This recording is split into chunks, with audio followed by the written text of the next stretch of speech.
Morning ಎಲ್ರಿಗೂ. ನಾನಿವತ್ತು ಬೆಳಗ್ಗೆಯಿಂದನೇ ವ್ಲಾಗ್ನ ಸ್ಟಾರ್ಟ್ ಮಾಡ್ಕೊಂಡಿದ್ದೀನಿ. ಆ್ಯಂಡ್ ನಾನು ಯಾವಾಗಲೂ ನನ್ನ ರೊಟೀನ್ ವರ್ಕನ್ನು ಸ್ಟಾರ್ಟ್ ಮಾಡ್ಕೊಳ್ಳೋದಕ್ಕೂ ಮುಂಚೆನೇ ಒಂದು ಗ್ಲಾಸ್ ಬಿಸಿ ನೀರಿಗೆ ಸ್ವಲ್ಪ ಜೇನುತುಪ್ಪವನ್ನು ಬೆರೆಸಿ ನಂತರ ಕುಡಿದು ನನ್ನ ರೊಟೀನ್ ವರ್ಕನ್ನು ಸ್ಟಾರ್ಟ್ ಮಾಡ್ಕೊಳ್ತೀನಿ. ಈ ರೀತಿ ಕುಡಿಯೋದ್ರಿಂದ ಮೈಂಡ್ಗೆ ಒಂದು ರೀತಿ ರಿಲ್ಯಾಕ್ಸೇಷನ್ ಸಿಗುತ್ತೆ, ಕಾಮ್ ಆಗಿರುತ್ತೆ ಆ್ಯಂಡ್ ಬಾಡಿಗೂ ಸ್ವಲ್ಪ ರಿಫ್ರೆಶ್ಮೆಂಟ್ ಸಿಗುತ್ತೆ. ಆ್ಯಂಡ್ ನಮ್ಮ ಮುಂದಿನ ಕೆಲಸ ಮಾಡಲಿಕ್ಕೆ ನಮಗೂ ಕೂಡ ಸ್ವಲ್ಪ ಎನರ್ಜಿ ಸಿಗುತ್ತೆ. ಹಾಗಾಗಿ ನನಗಿದು ಅಭ್ಯಾಸ ಆಗೋಗಿದೆ. ಡೈಲಿ ಒಂದು ಗ್ಲಾಸ್ ಬಿಸಿನೀರನ್ನ ಕುಡಿದು ನೆಕ್ಸ್ಟ್ ನಮ್ಮ ವರ್ಕಿಂಗ್ನ ಸ್ಟಾರ್ಟ್ ಮಾಡ್ಕೊಳ್ಳೋದು.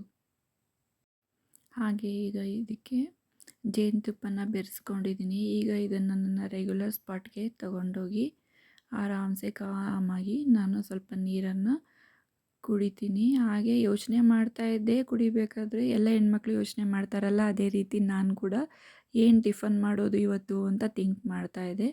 ಹಾಗೆ ಸಿಂಪಲ್ಲಾಗಿ ಏನಾದರೂ ಉಪ್ಪಿಟ್ಟು ಮಾಡ್ಕೊಳ್ಳೋಣ ಬೇಗ ಕ್ವಿಕ್ಕಾಗಿ ಅಂತ ಅಂದ್ಕೊಂಡೆ. ಹಾಗೆ ಬಟ್ಟೆ ಕೂಡ ವಾಶ್ಗೆ ಹಾಕೋದಿತ್ತು, ಹಾಗಾಗಿ ಬಟ್ಟೆನ ಸ್ವಲ್ಪ ವಾಶ್ಗೆ ಹಾಕ್ಕೊಂಬಿಡೋಣ. ಏನು ಹಬ್ಬ ಬೇರೆ ಬಂದಿದೆ, ಆಯುಧ ಪೂಜೆ, ಹಾಗಾಗಿ ಮಷಿನ್ಗೆ ವಾಶ್ಗೆ ಹಾಕ್ಕೊಂಬಿಡೋಣ ಅಂಥೇಳಿ ಹಾಕ್ಕೊಳ್ತಾ ಇದ್ದೀನಿ.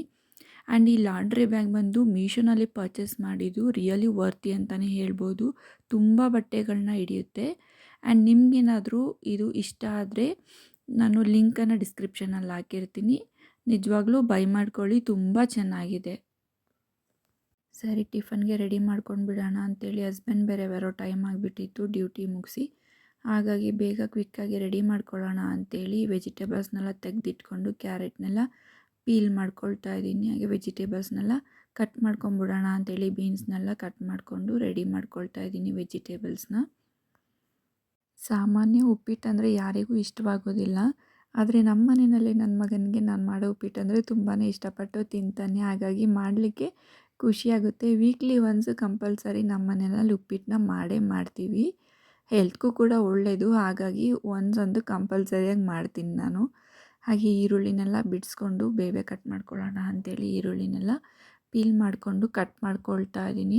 ನಾನೇನು ಅಂತಂದರೆ ಕಟ್ ಮಾಡ್ಕೊಳ್ಬೇಕಾದ್ರೇ ಅದನ್ನು ನೀಟಾಗಿ ಬಿಡಿಸು ಇಟ್ಕೊಂಡ್ಬಿಡ್ತೀನಿ ನಾನು. ಒಗ್ಗರಣೆಗೆ ಹಾಕ್ಕೊಳ್ಬೇಕಾದ್ರೆ ಈಸಿ ಆಗಿಬಿಡುತ್ತೆ ಅಂಥೇಳಿ. ಇಲ್ಲ ಬಿಡಿಸ್ಕೊಂಡಿಲ್ಲ ಅಂತಂದರೆ ಒಗ್ಗರಣೆಯಲ್ಲಿ ಅದು ಬಿಟ್ಕೊಳ್ಳೋದಿಲ್ಲ, ನೀಟಾಗಿ ಬಿಟ್ಕೊಳ್ಳೋದಿಲ್ಲ. ಹಾಗಾಗಿ ನಾನು ಅಲ್ಲಲ್ಲೇ ಕ್ವಿಕ್ಕಾಗಿ ಕಟ್ ಮಾಡಬೇಕಾದ್ರೇ ಅದನ್ನೆಲ್ಲ ಬಿಡಿಸಿಟ್ಕೊಂಡ್ಬಿಡ್ತೀನಿ. ವೆಜಿಟೇಬಲ್ಸ್ ಎಲ್ಲ ಕಟ್ ಮಾಡ್ಕೊಂಡು ಆಗಿದೆ. ಈಗ ಒಗ್ಗರಣೆಗೆ ಇಟ್ಕೊಳ್ಬೇಕು. ನಾನಿಲ್ಲಿ ರವೆಗೆ 1 ಸ್ಪೂನ್ ತುಪ್ಪನ ಮಿಕ್ಸ್ ಮಾಡಿ ಸ್ವಲ್ಪ ಫ್ರೈ ಮಾಡ್ಕೊಳ್ತಾ ಇದ್ದೀನಿ. ಯಾಕಂತಂದರೆ ಟೇಸ್ಟು ಕೂಡ ತುಂಬಾ ಚೆನ್ನಾಗಿರುತ್ತೆ. ಹಾಗೆ ಇದು ಸ್ವಲ್ಪ ಫ್ರ್ಯಾಗ್ರೆನ್ಸ್ ಕೂಡ ಚೆನ್ನಾಗಿ ಬರುತ್ತೆ. ಹಾಗಾಗಿ ನಾನು ಯಾವಾಗಲೂ ಸ್ವಲ್ಪ ತುಪ್ಪನ ಮಿಕ್ಸ್ ಮಾಡಿಕೊಂಡು ರೋಸ್ಟ್ ಮಾಡ್ಕೊಳ್ತೀನಿ. ಇಲ್ಲಿ ನನ್ನ ಟಿಫನ್ ಜೊತೆಗೆ ನನ್ನ ಮಗನ ಟಿಫನ್ ಕೂಡ ರೆಡಿ ಮಾಡ್ಕೊಳ್ತಾ ಇದ್ದೀನಿ ಪಕ್ಕದಲ್ಲೇ.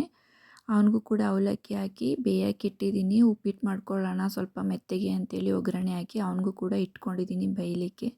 ಹಾಗೆ ನನಗೂ ಒಗ್ಗರಣೆ ಹಾಕ್ಕೊಂಡು ವೆಜಿಟೇಬಲ್ಸ್ ಎಲ್ಲ ಹಾಕ್ಕೊಂಡು ಫ್ರೈ ಮಾಡ್ಕೊಳ್ತಾ ಇದ್ದೀನಿ ಉಪ್ಪಿಟ್ಟಿಗೆ. ಮನೆಯಲ್ಲಿ ತುಂಬ ಚಿಕ್ಕ ಮಕ್ಕಳಿದ್ರೆ ಇದೊಂದು ಕಷ್ಟ ಆಗುತ್ತೆ. ನೋಡಿ ನನ್ನ ಮಗ ಯಾವ ರೀತಿ ಇದು ಮಾಡ್ತಿದ್ದಾನೆ, ಎಳ್ದು ಕೆಳಗಡೆಗೆ ಹಾಕ್ತಾಯಿದ್ದಾನೆ. ನನಗೆ ವಿಡಿಯೋ ಮಾಡಲಿಕ್ಕೂ ಬಿಡ್ತಿಲ್ಲ, ಟಿಫನ್ ಮಾಡಲಿಕ್ಕೂ ಬಿಡ್ತಿಲ್ಲ. ಎತ್ಕೋ ಅಂತೇಳಿ ತುಂಬ ಹಠ ಮಾಡ್ತಾಯಿದ್ದಾನೆ. ಬಂದು ಎಲ್ಲನೂ ಎಳ್ದು ಹಾಕ್ತಾನೆ. ನಾನೆಲ್ಲ ಜೋಡಿಸಿ ಇಟ್ಟಿರೋದನ್ನೆಲ್ಲ ಅವ್ನು ಬಂದು ಎಳ್ದು ಎಲ್ಲ ಮತ್ತೆ ಎಲ್ಲ ಸಪ್ರೇಟ್ ಮಾಡಿ ಬಿಸಾಕ್ತಾನೆ. ಈಗ ವೆಜಿಟೇಬಲ್ಸ್ ಎಲ್ಲ ಚೆನ್ನಾಗಿ ಫ್ರೈ ಆಗಿದೆ. ಅದಕ್ಕೆ ಈಗ ಸ್ವಲ್ಪ ವಾಟರ್ನ ಮಿಕ್ಸ್ ಮಾಡ್ಕೊಳ್ತಾ ಇದ್ದೀನಿ. ಆ್ಯಂಡ್ ಒಂದು ಕುದಿ ಬಂದ ತಕ್ಷಣವೇ ಅದಕ್ಕೆ ರವೆನ ಹಾಕಿ ಮಿಕ್ಸ್ ಮಾಡ್ಕೊಳ್ತೀನಿ ಕ್ವಿಕ್ಕಾಗಿ. ಆ್ಯಂಡ್ ಈ ಸೈಡ್ ನನ್ನ ಮಗಂದು ಕೂಡ ಫುಡ್ಡು ರೆಡಿ ಆಗ್ತಾಯಿದೆ. ಬೆಂದಿದೆ ಚೆನ್ನಾಗಿ. ಈಗ ಅದನ್ನು ತೆಗೆದು ಚೆನ್ನಾಗಿ ಸ್ಮೂತಾಗಿ ಬೆಂದಿದೆ. ಈಗ ಅದನ್ನು ತೆಗೆದು ಸ್ಮ್ಯಾಶರಲ್ಲಿ ಚೆನ್ನಾಗಿ ಸ್ಮ್ಯಾಶ್ ಮಾಡ್ಕೊಳ್ತಾ ಇದ್ದೀನಿ. ಯಾಕಂದರೆ ಅವನಿನ್ನೂ ಚಿಕ್ಕವನಾಗಿರೋದ್ರಿಂದ ಅವನಿಗೆ ತುಂಬ ಹುಡಿಯಾಗಿ ಇದ್ದರೆ ತಿನ್ನೋದಿಲ್ಲ. ಹಾಗಾಗಿ ಅವನಿಗೆ ಚಿಕ್ಕ ಮಕ್ಕಳಿಗೆ ಸ್ವಲ್ಪ ಚೆನ್ನಾಗಿ ಸ್ಮ್ಯಾಶ್ ಮಾಡಿ ತಿನ್ನಿಸ್ಬೇಕು. ನೋಡಿ ಈ ರೀತಿ ತುಂಬ ಚೆನ್ನಾಗಿ ಸ್ಮ್ಯಾಶ್ ಆಗಿದೆ. ಇಷ್ಟಪಟ್ಟು ತಿಂತಾನೆ ಈಗ ಇಷ್ಟು ಸ್ಮ್ಯಾಶ್ ಆಗಿದ್ರೆ. ಉಪ್ಪಿಟ್ಟಿಗೆ ನೀರು ಕುದಿಯೋಕ್ಕೆ ಸ್ಟಾರ್ಟ್ ಆಗಿತ್ತು. ಹಾಗಾಗಿ ರವೆನ ಮಿಕ್ಸ್ ಮಾಡ್ಕೊಂಡು ಬಿಡೋಣ ಅಂತ ಹೇಳಿ ರವೆನ ತಗೊಂಡು ಮಿಕ್ಸ್ ಮಾಡ್ಕೊಳ್ತಾ ಇದ್ದೀನಿ. ಈ ಕೆಲವೊಬ್ಬರು ಏನಪ್ಪ ಅಂತಂದರೆ ಈ ಟೈಮ್ನಲ್ಲೇ ಕಾಯಿ ತುರಿನ ಮಿಕ್ಸ್ ಮಾಡ್ಕೊಳ್ತಾರೆ. ಬಟ್ ನಾನು ಕ್ಲೈಮ್ಯಾಕ್ಸಲ್ಲಿ ಹಾಕ್ಕೊಳ್ತೀನಿ. ಫುಲ್ ಕೊನೆಯಲ್ಲಿ ತುರಿ ಹಾಕಲ್ಲ, ಕಾಯಿನ ಕಟ್ ಮಾಡಿ ಹಾಕ್ಕೊಳ್ತೀನಿ. ಯಾಕಂದರೆ ತಿನ್ನೋಕ್ಕೆ ಬಾಯಿಗೆ ಚೆನ್ನಾಗಿ ಸಿಗುತ್ತೆ. ಹಾಗಾಗಿ ನಾನು ಅದನ್ನು ಆ ರೀತಿ ಹಾಕ್ಕೊಳ್ತೀನಿ. ಒಬ್ಬೊಬ್ಬರು ತುರಿನೇ ಹಾಕ್ಕೊಳ್ತಾರೆ, ನಾನು ಕಟ್ ಮಾಡಿ ಹಾಕ್ಕೊಳ್ತೀನಿ. ಈಗ ಟಿಫನ್ ರೆಡಿಯಾಗಿದೆ, ಉಪ್ಪಿಟ್ಟು ಸರ್ವ್ ಮಾಡಿಕೊಡ್ತಾ ಇದ್ದೀನಿ ನನ್ನ ಹಸ್ಬೆಂಡ್ಗೆ.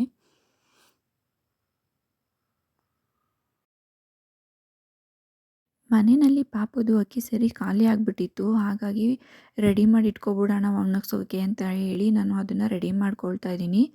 1 ಗ್ಲಾಸ್ ಅಕ್ಕಿಗೆ 1 ಕಪ್ ಆಗುವಷ್ಟು ಹೆಸರುಬೇಳೆ, 1 ಕಪ್ ಆಗುವಷ್ಟು ಹೆಸರು ಕಾಳು, ಹಾಗೆ 1 ಕಪ್ ಆಗುವಷ್ಟು ಬೇಳೆನ ನಾನು ಇಲ್ಲಿ ಚೆನ್ನಾಗಿ ವಾಶ್ ಮಾಡಿಟ್ಕೊಂಡು ಒಣಗಿಸೋದಕ್ಕೆ ರೆಡಿ ಮಾಡಿಟ್ಕೊಳ್ತಾ ಇದ್ದೀನಿ. ಹಾಗೆ ನಿಮ್ಮ ಮನೆಯಲ್ಲಿ ಯಾವ ರೀತಿ ನೀವು ರೆಡಿ ಮಾಡ್ಕೊಳ್ತೀರಾ ಅಕ್ಕಿ ಸರಿನ ಪಾಪು ಇದ್ದರೆ ನಿಮ್ಮ ಮನೆಯಲ್ಲಿ ಅಂತೇಳಿ ಕಮೆಂಟ್ ಸೆಕ್ಷನಲ್ಲಿ ತಿಳಿಸ್ಕೊಡಿ. ನಾನು ಯಾವ ರೀತಿ ಮಾಡ್ತೀನಿ ಅಂತೇಳಿ ಮುಂದಿನ ವ್ಲಾಗಲ್ಲಿ ನಾನು ನಿಮಗೆ ತಿಳಿಸ್ಕೊಡ್ತೀನಿ. ಆ್ಯಂಡ್ ಇವತ್ತಿನ ವಿಡಿಯೋ ನಿಮಗೇನಾದರೂ ಇಷ್ಟ ಆಗಿದ್ದರೆ ದಯವಿಟ್ಟು ಇದನ್ನು ಶೇರ್ ಮಾಡಿ, ಹಾಗೆ ಸಬ್ಸ್ಕ್ರೈಬ್ ಮಾಡೋದನ್ನು ಮರಿಬೇಡಿ. ಸಬ್ಸ್ಕ್ರೈಬ್ ಮಾಡ್ಕೊಳ್ಳಿ. Thank you.